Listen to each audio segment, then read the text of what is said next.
Okay, so I know I said I'd make a note of the date, but I didn't. So here we are, a week, 2 weeks, 3 weeks. I have no idea, my perception of time is not the best, but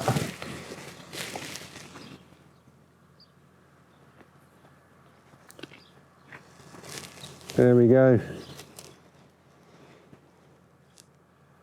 Rooted.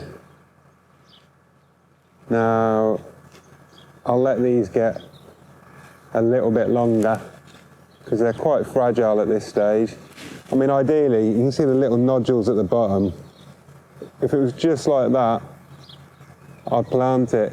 I wouldn't have too much fear of breaking them off, but now they've grown a bit more, I'll let them get a bit longer. So if there are any breakages, hopefully there'll be enough to keep it going. Yeah, I mean, they're all bursting with roots. And I mean, some of these cuttings are taller than me, and I'm 6'4", so gives you an idea of how big these cuttings are, and you know, the thickness of my forefinger. These are big cuttings and they've rooted like nobody's business, so happy days. I'll get them in that gap probably in another week's time, I guess.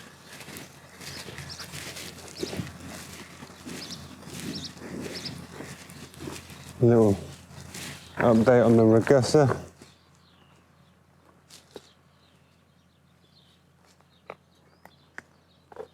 Well, it's all upright. I think they were looking significantly worse when I put them in, so yeah, happy days. Real aggressive breed of rose. You know, once they're rooted out, next year they'll be bringing up lots of little shoots. That'll thicken up very quickly. Here we are at the zoo. Hello.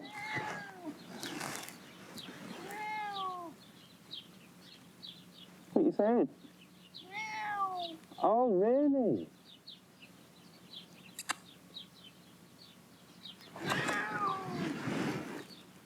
Meow.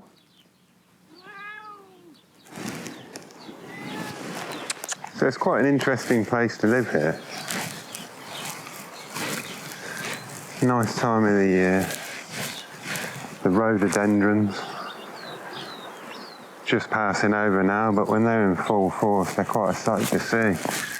A bit of a shame, really, that this place has been left to ruin, because there's just loads of them dotted around, but they're hidden now. There's quite a lot of, I think this is wild phlox.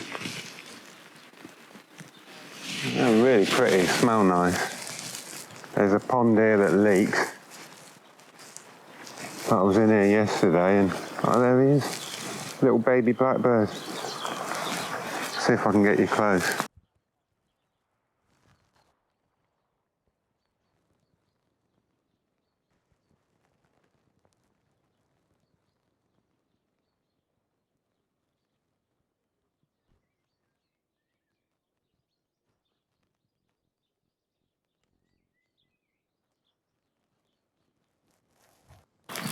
So yeah, lovely time of the year. Got all these Welsh poppies dotted all around the property. Loads of Aquilegia, one of my favourites. Sarah spotted the other day a plant neither of us had seen before. Now, this is a plant of many names: bistork, dragonwort, pudding dock. Apparently it was used in a bitter pudding consumed over Lent in the north of England. And apparently in dry spells it goes dormant. And this is the first time it's come up in 3 years, so God, if the Scottish Highlands is too dry for it, you wonder where it would thrive. We've got another purple Aquilegia here, and the pear tree has got some, I think it's hawkweed, growing in with it. It comes up every year. Absolutely stunning little plant. So looking through the footage earlier on the computer, I saw the beehive, and it reminded me, you know, we've got one of the few places on this peninsula with lots of trees, and we're always feeding the birds.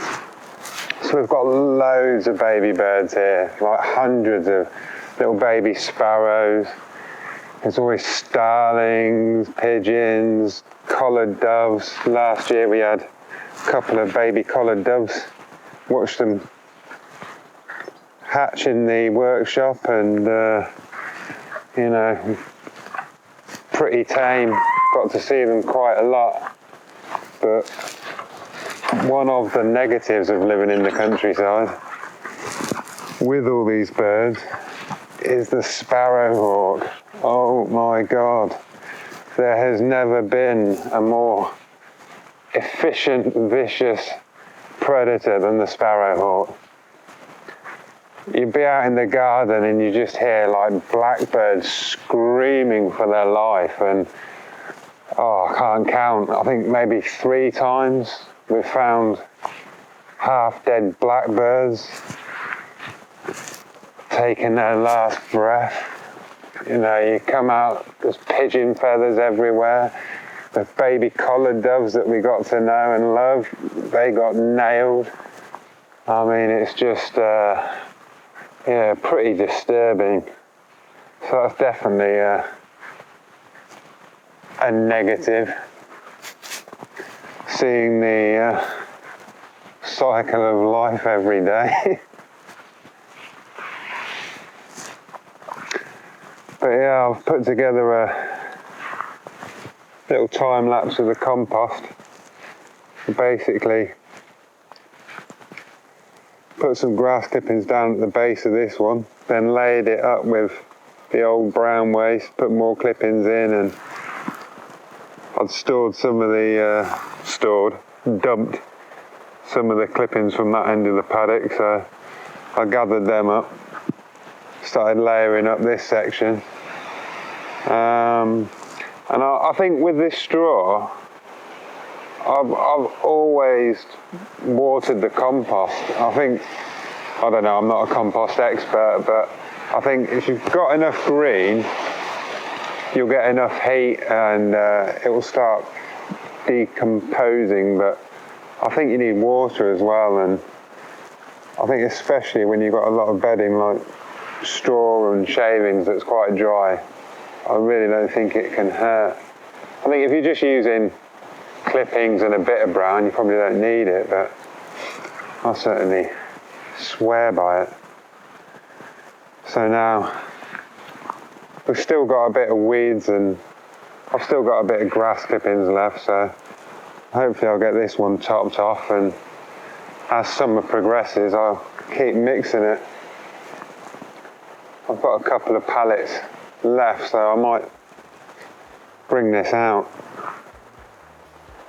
That would double the surface area if I just put an extra one either end, and yeah, it'll be good to get that stuff going nicely.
Well, there you go, that's where we're at now.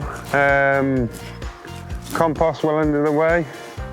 Got some seedlings sprouting. My parents are going to get some compost and seeds, so when we get our act together and work out what we want, that'll be on the way. and hopefully things will get pretty interesting pretty quick. I hope you enjoyed the video. See you on the next one. Cheers.